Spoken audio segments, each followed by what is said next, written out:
Olá, meus queridos, meus amados amigos e amigas.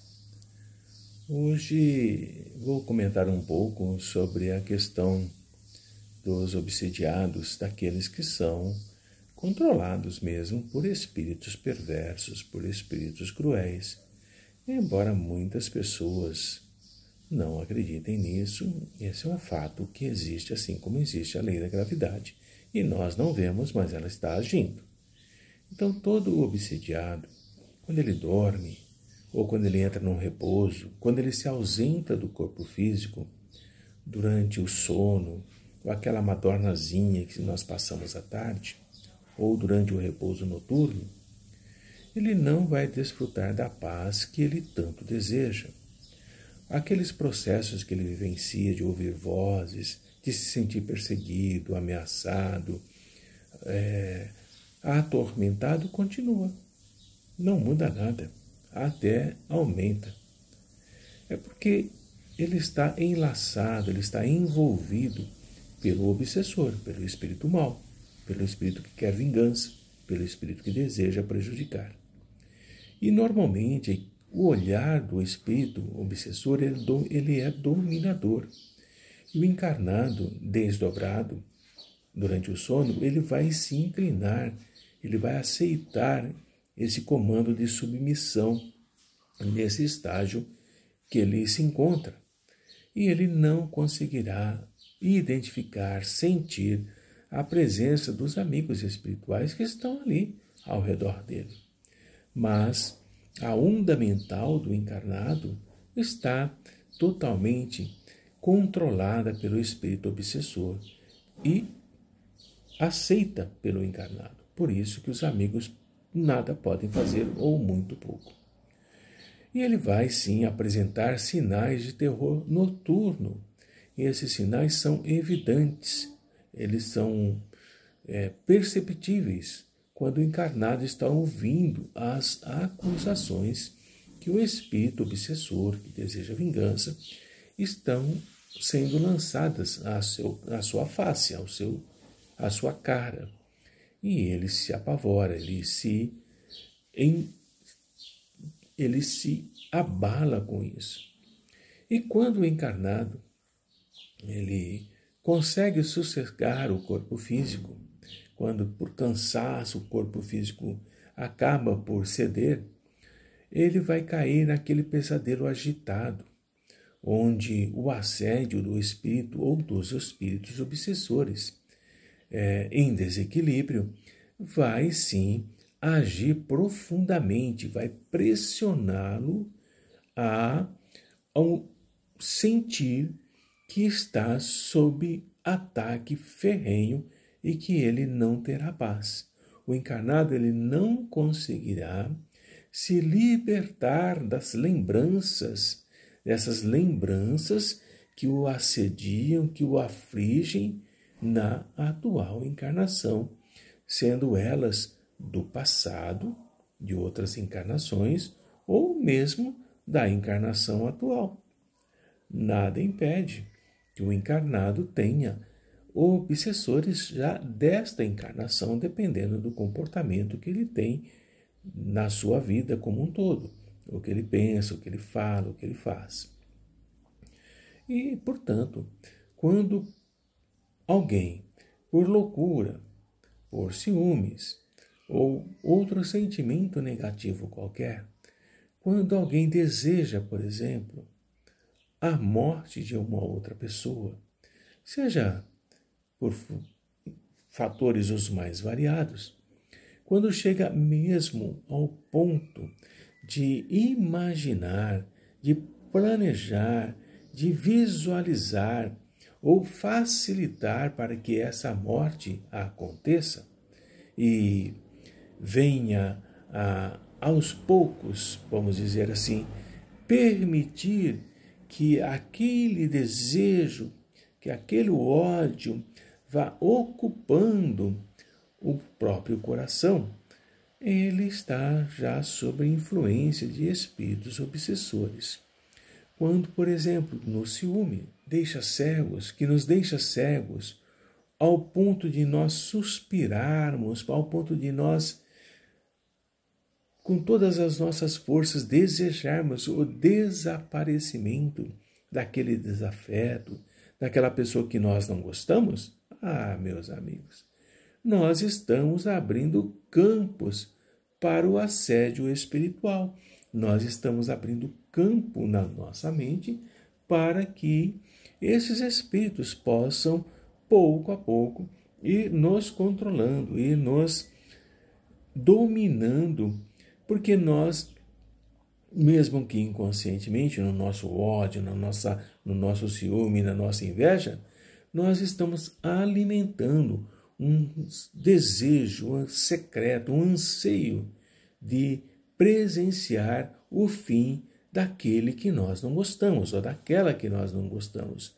E chegamos mesmo ao ponto de estimularmos e procurarmos situações indébitas, situações para que essa pessoa da qual nós não gostamos, para que ela sofra um acidente, para que ocorra algo com ela e esse acidente consiga realizar aquilo que nós não temos coragem de fazer. Essa é a questão. Então nós vamos criar uma estrutura, uma situação para que algo aconteça com aquela pessoa, para que ela morra, porque nós não temos coragem de fazer com as nossas próprias mãos.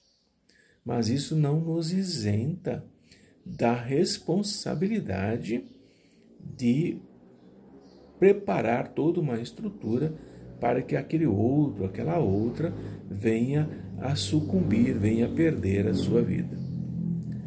E quando surge a ocasião, e ela vai surgir, o nosso cérebro que aceitou, que deixou crescer nessas divagações escuras, sombrias, o nosso cérebro percebe que aquele é o momento que nós estamos desejando há muito tempo.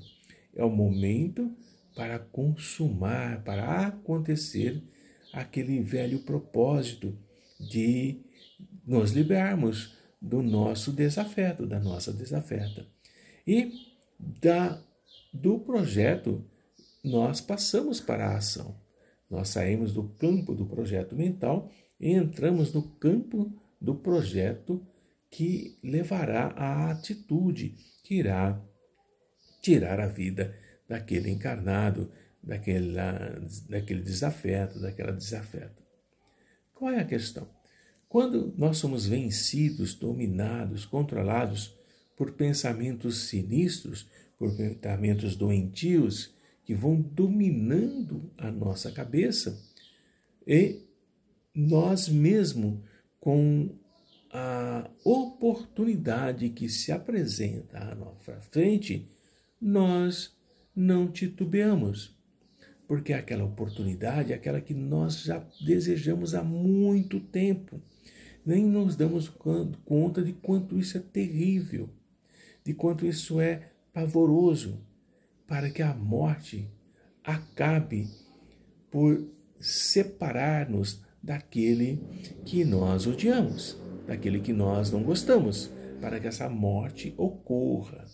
Então nós aceleramos o processo, nós criamos situações para que essa situação de desaparecimento do outro ou da outra aconteça.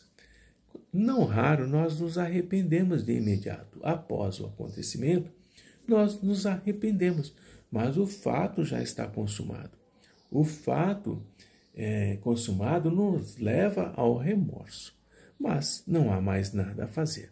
Aquilo que desejamos, aquilo que encontramos a oportunidade, aquilo que nós facilitamos, levou à morte do nosso desafeto, da nossa desafeta. E nós somos dominados por aquilo que nós chamamos de arrependimento. E a partir daí nós somos atormentados por uma noção de culpa que não nos abandona. Uma culpa que desce sobre nós e vai nos envolvendo, vai nos apertando e nós caímos em espírito no padrão vibratório dos espíritos obsessores, que estavam nos acompanhando e nos estimulando em silêncio, apenas nos dando sinalizações de que isso iria acontecer e que nós não deveríamos perder a oportunidade. Aí nós caímos no arrependimento e a partir daí eles começam a exercer um controle muito forte sobre nós. Enquanto encarnados, se nós resistirmos a tudo isso, se nós procurarmos manter-nos na paz de consciência, deixar que o outro siga a sua existência, nós estamos nos defendendo naturalmente contra essas projeções mentais desses espíritos inferiores. Nós estamos resistindo contra essa perseguição invisível, como se morasse em nós um defensor, como se nós estivéssemos abrigados num castelo fortificado. Mas, se nós não trabalhamos essa questão da paz, não construímos e fortificamos esse castelo à nossa volta, nós vamos sim nos condenar a nós mesmos e vamos resvalar, vamos cair em deplorável perturbação mental. E a maneira de alguém que está em grande angústia, nós desertamos, nós abandonamos, nós saímos de uma casa iluminada e vamos nos embrenhar, vamos mergulhar em uma espécie de floresta sombria, onde aqueles monstros pavorosos dos nossos piores pesadelos estão nos aguardando, estão nos esperando. E esse quesito do abandono de uma mente iluminada, que seria o mergulhar na paz, para mergulhar numa mente sombria, é o princípio da autocondenação.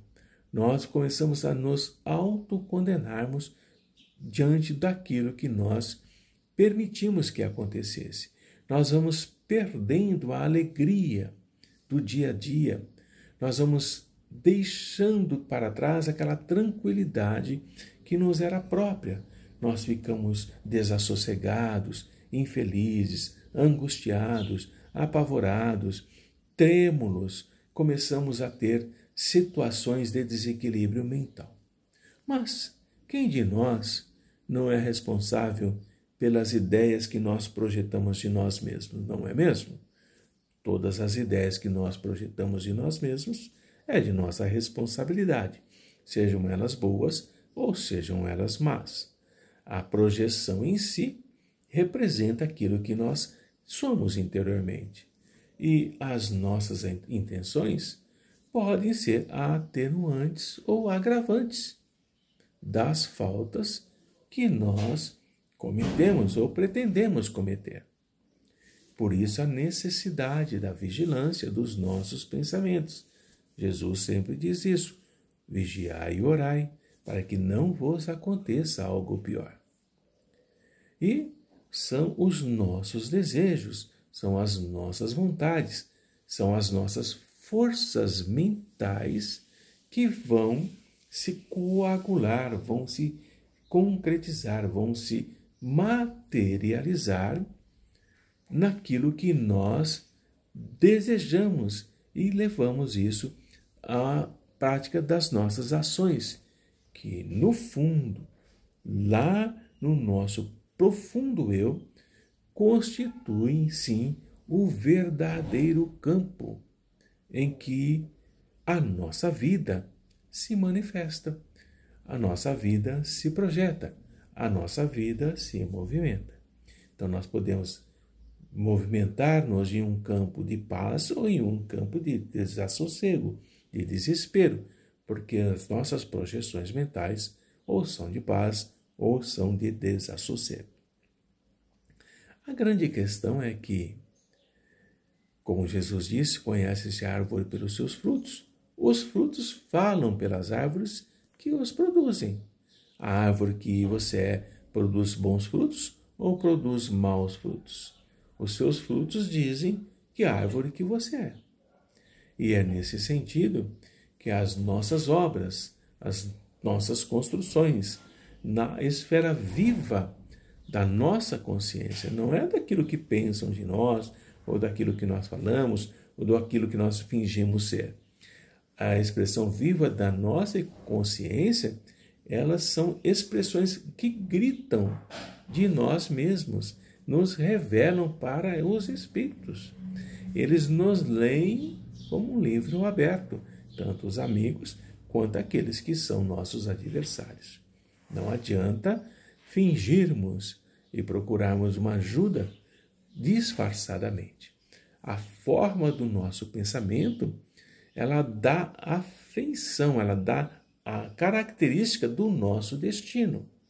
Então procuramos ajuda mentindo, falseando, criando fantasias, mas o nosso destino está na nossa forma de pensamento. E por mais que falamos para o encarnado que está nos socorrendo, podemos até enganá-lo, mas não enganamos aqueles espíritos que estamos à nossa volta. E nós vamos padecer o retorno das vibrações envenenadas que nós arremessamos na direção daqueles que são, sim, os nossos desafetos, daqueles que nós não gostamos, daqueles que nós odiamos, daqueles que nós invejamos, daqueles que causam em nós grande desconforto, raiva ou mesmo ódio. E um mecanismo, um sentimento muito comum é o ciúme. Através do ciúme ou através de outro sentimento negativo, qualquer, nós vamos criar ao nosso redor, à nossa volta, ao nosso entorno, um ambiente pestilento, um ambiente doentio, um ambiente desagregador em que os nossos próprios pensamentos, os nossos próprios desejos, as nossas próprias emanações malignas conseguem sim produzir, prosperar assim de uma forma avassaladora. É como um fruto que, ao cair ao solo, ele apodrece, ele passa a ser parte do ambiente que ali está, mas ele vai desenvolver em si mesmo aqueles vermes que irão devorá-lo. Então, nossos pensamentos desenvolvem em nós mesmos situações que irão nos causar grandes danos. E esses vermes que devoram o fruto também podem se transformar nesses espíritos que nos atacam. E nós nos tornamos igualmente em pasto, em alimento de outros vermes que nos alcançam. E esses outros vermes vão se apoderar da nossa essência, do nosso mais profundo eu, nos causando todo esse grande desconforto, todo esse grande sofrimento que nós vivenciamos como encarnados sob influência desses espíritos. Quando supomos que somos responsáveis pelos danos que nós causamos a outro, ou nós não supomos, temos certeza que causamos um grande dano, um grande prejuízo a alguém, e uma vez que nós abrigamos, que nós asilamos esse plano delituoso, esse plano de violência que causou prejuízos irreparáveis ao outro, nós estaremos sob influências espirituais terríveis, porque nós temos a essência que eles querem, nós temos a energia que eles precisam, nós temos o comportamento que é propício à influência dele. E quando nos abandonamos, quando mergulhamos no mal que trazemos conosco, nós nos imantamos ao mal. Nós tornamos-nos parte de um mal maior. Esse mal de que o nosso adversário, o obsessor, é portador. Nós somamos com ele. E nós podemos sim nos dizer que podemos nos tornar enfermos, podemos ficar doentes, podemos ficar dementados, enlouquecidos, como nós vemos muitos por aí, em crises esquizofrênicas, em síndromes de medo, em toques, síndromes de pânico. Tudo isso sob influência de espíritos perversos, cruéis, que nos atacam e vão, sim, tomando conta das nossas decisões. Quando um ou mais centros de força de nós estão desequilibrados, a visão do obsessor, a visão da interferência espiritual maligna é restrita. Ela não consegue pensar de uma forma em que possamos, por exemplo, pensar em nada que não seja a sua vingança.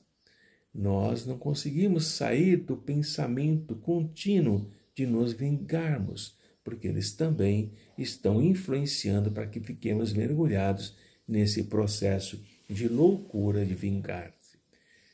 Nós não conseguimos visualizar um ente amado, nós não conseguimos visualizar os amigos espirituais, em vista do apego enlouquecedor que nós temos, os vínculos que nós mantemos através dessa paixão doentia que não permite nada mais a não ser sentirmos essa visão desvirtuada desses nossos adversários espirituais. Os obsessores, portanto, são sim espíritos que possuem qualidades. Eles têm características muito boas. Eles são sim portadores de qualidades morais até muito admiráveis, mas que estão profundamente sepultadas, estão por enquanto eclipsadas, por enquanto apagadas no seu profundo eu. Diante desse semelhante estado, contudo transitório, nós podemos sempre esperar que esses irmãos um dia irão se submeter de boa vontade ao auxílio que sempre é colocado à sua disposição, ao tratamento que irá reajustá-los, que irá restituí-los ao equilíbrio daquilo que eles não aceitam no momento. Tudo que lhe é oferecido para que melhore a sua situação. Muitos deles nos dizem que aquilo que consideramos bom, para ele não é, que é ruim. Portanto, é um momento delicado esse do tentar esclarecer o obsessor, que nós abordaremos em outro momento. Tá bom? Esse é o que eu tenho a dizer a vocês e tchau para todos. Até a nossa próxima conversa sobre espíritos obsessores e as formas de nós nos defendermos e, ao mesmo tempo, auxiliá-los na recuperação da sua incapacidade declinada para o mal. Que o amor do Mestre esteja com todos nós.